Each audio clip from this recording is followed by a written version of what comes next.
আসসালামু আলাইকুম। আপনারা সবাই কেমন আছেন? আলহামদুলিল্লাহ আমিও অনেক ভালো আছি। আপনাদের জন্য আরেকটা ভিডিও নিয়ে হাজির হলাম। ছোট্ট একটা রান্নার ভিডিও। শুটকি দিয়ে বেগুন দিয়ে আলু দিয়ে রান্না। রান্নাটা আমার অনেক বেশি পছন্দ। আসলে ইদানিং আমার হাসব্যান্ড আমার পছন্দের জিনিসগুলাই বেশি আনতেছে। এই যে এই ফুতা বেগুনটা আমার অনেক বেশি পছন্দ। আপনাদেরকে রান্না নিয়ে আজকে একটা কথা বলবো।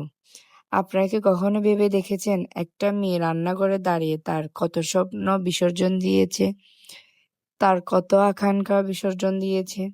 এই মেয়েটা সারাটা দিন কতবার নিজের ইচ্ছেগুলোকে পাশে সরিয়ে রাখে। ছোটবেলায় ছিল সে বাবার আদরের মেয়ে। নিজের পছন্দের খাবার, পছন্দের জামা, ঘুরতে যাওয়া, আবদার সবকিছু ছিল তার ছোট একটা পৃথিবী। তারপর একদিন বিয়ে হলো, পরিচিত ঘর ছেড়ে অচেনা একটা ঘরে আপন করে নিতে হলো। সেই মেয়েটি একদিন ভোরে উঠে সবার জন্য নাস্তা, দুপুরের খাবার, সন্ধ্যায় রান্নাঘরে রান্না করা, এর মধ্যেই চলে যায় তার জীবনের সব দুঃখ কষ্ট।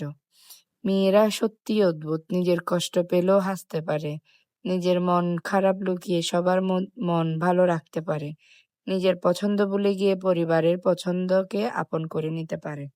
তবুও একজন মেয়েরাও তো মন আছে। আর ইচ্ছে হয় কেউ তাকে জিজ্ঞেস করুক, তুমি কেমন আছো, আজ তোমার কি খেতে ইচ্ছে করে, তুমি ক্লান্ত, একটু বিশ্রাম নাও। আসলে মেয়েদের জীবনটাই অদ্ভুত, তাই না? কমেন্ট করে জানাবেন আমার রান্নাটা কেমন হয়েছে। পাশে থাকবেন। আসসালামু আলাইকুম। কমেন্ট করবেন।